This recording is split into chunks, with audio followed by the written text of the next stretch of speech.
What should I get them? Especially after a year like 2020, we've asked this question of ourselves and others countless times in recent months. What kind of gift is the best thing to get for my loved ones? How best to convey the love and hope that they most need to receive? What makes for a good gift? Expensive? Thoughtful? Practical? Liberating? Like most children, as a kid, I often thought the most expensive gifts were the best. The PlayStation 2, the new computer. Knowing that I couldn't afford it with my own allowance, and that it wasn't cheap for my parents either, brought excitement that they bought this for me. And I spent an incredible amount of time using it, so it seemed well spent. I recently watched a video of a man who spent 8 months preparing a gift for a child with brain cancer.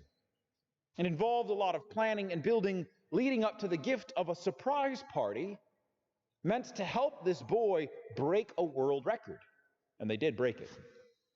What makes the gift awesome is not just the effort it took to make it happen, but the way that it demonstrated personal investment and thoughtfulness, that he knew this boy's interests enough to prepare something he would enjoy. One of the best gifts I've ever received was something I didn't appreciate at the moment. I didn't realize how much I needed it. It was a nice set of luggage from my parents. Compared to the countless hours of entertainment from video games and computers, my 18-year-old self thought that the luggage was going to be a smaller return on their investment. Well, guess what? The PlayStation and that computer are long gone, but I still have that luggage. It's really good. And I don't remember the number of times that I've been grateful for that luggage I didn't know I needed when I got it. Just about every year, we hear stories of some generous, wealthy people who decide to give a gift of financial freedom to people around them. Well-off individuals who patrol the mall randomly giving out $100 bills. A business owner who walks into a large store and pays off the layaway for everyone else. A billionaire who decides to wipe away the medical and student debt of whole groups of people.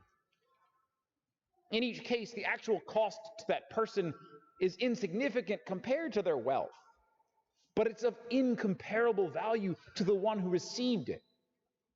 Because being freed from the burdens of the debt is a gift worth more than just the dollar amount. So which one makes for the best kind of present? Well, all of them. Inasmuch as each one indicates a real sense of love and affection, they accomplish their intended goal. An expensive gift tells someone you see them as valuable. A thoughtful gift that you know them. A practical gift, one they may not even realize they need, shows that you're thinking ahead and you know of their needs in a way they may not. A liberating, freeing gift, one that lifts a burden from another person, shows that you value what's important to them as a human being, their freedom.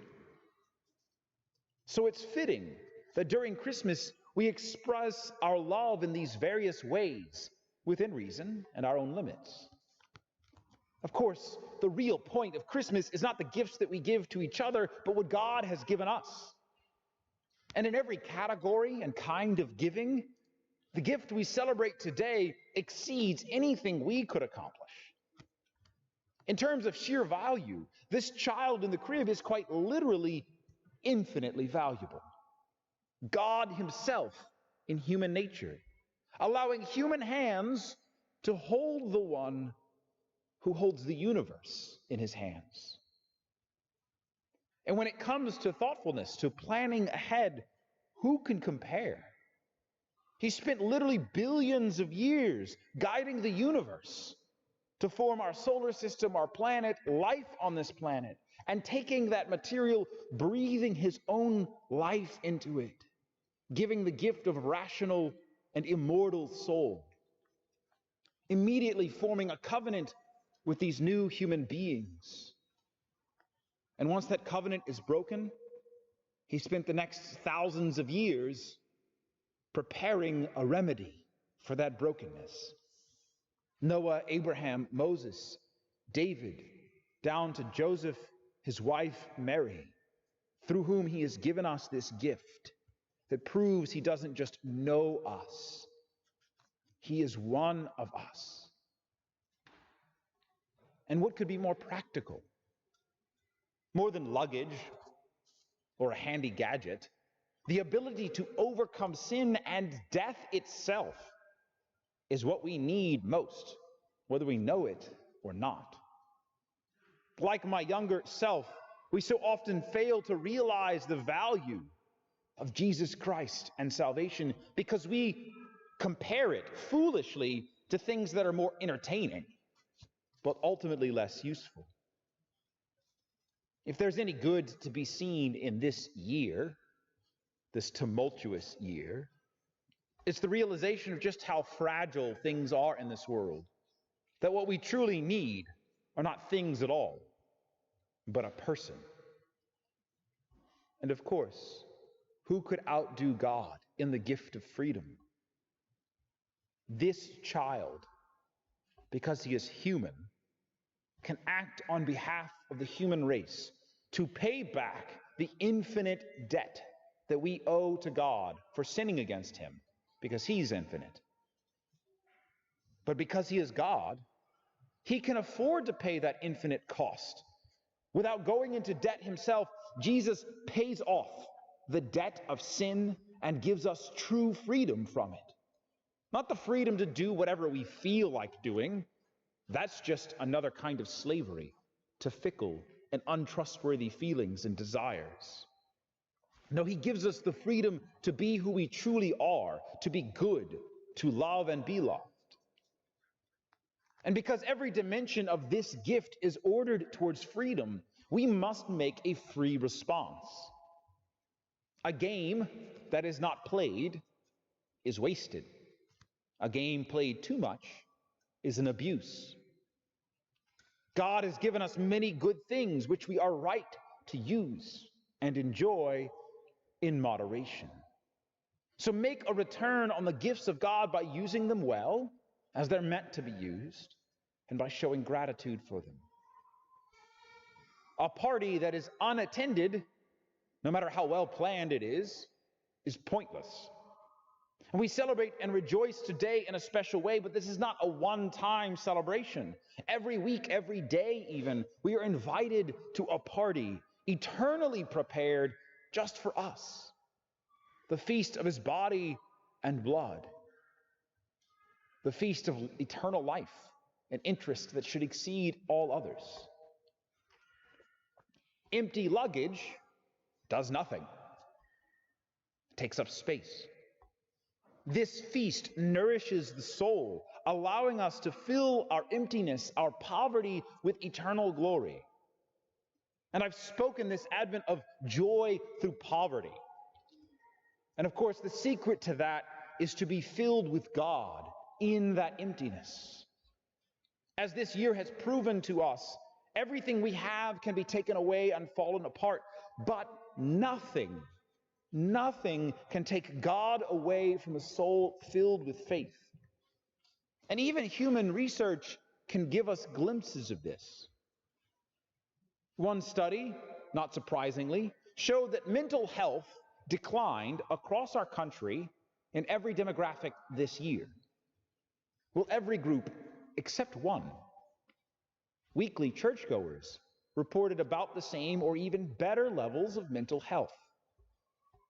Those who fill themselves with God on a regular basis are more likely to thrive even in trying times. Debts that are paid off are forgotten when you form new debts.